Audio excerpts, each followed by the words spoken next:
Denis Queiroz, que preparou uma reportagem sobre a situação na Zona Oeste.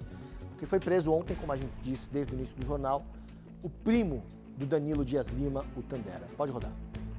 André Felipe Mendes vinha sendo monitorado pela Polícia Civil e pelo Ministério Público e foi localizado em Ramos, na Zona Norte. Ele é apontado como o operador financeiro da milícia, chefiada pelo primo dele, Danilo Dias Lima, o Tandera. Na Zona Oeste, policiais militares do BOPE procuravam por criminosos envolvidos nos ataques aos 35 ônibus. PMs ficaram nos acessos às comunidades e nas estações de BRT.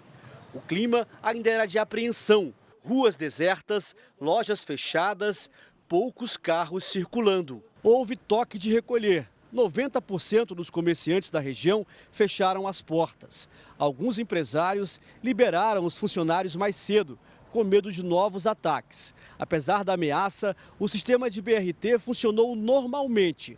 Muitos passageiros optaram por não sair de casa. Os ônibus circularam quase vazios. Pelo menos 7.000 pacientes da rede municipal de saúde ficaram sem atendimento na região onde houve o conflito.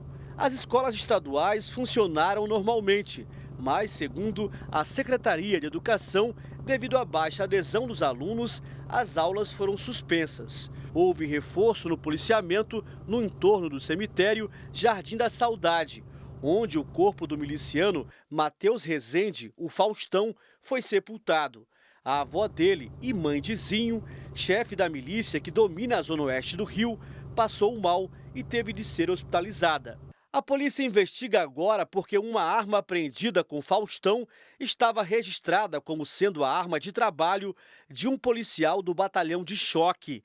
A corregedoria está apurando o caso. O militar segue preso administrativamente no batalhão até que os fatos sejam apurados. O cenário da cidade ainda é de terror. Carcaças de ônibus queimados e estações vandalizadas. O Rio de Janeiro sofreu o maior ataque ao transporte público da história da cidade. A destruição deixou 2,5 milhões de passageiros sem transporte e causou um prejuízo de 38 milhões de reais aos cofres públicos. 8 pessoas foram presas. Ele é um desafio à autoridade do Estado, um desafio ao Estado Democrático de Direito. Sitiar pessoas não é aceitável o que aconteceu no Rio de Janeiro. Ninguém de bom senso vê aquilo e pode considerar normal. O governador do Rio voltou a classificar as ações como terrorismo.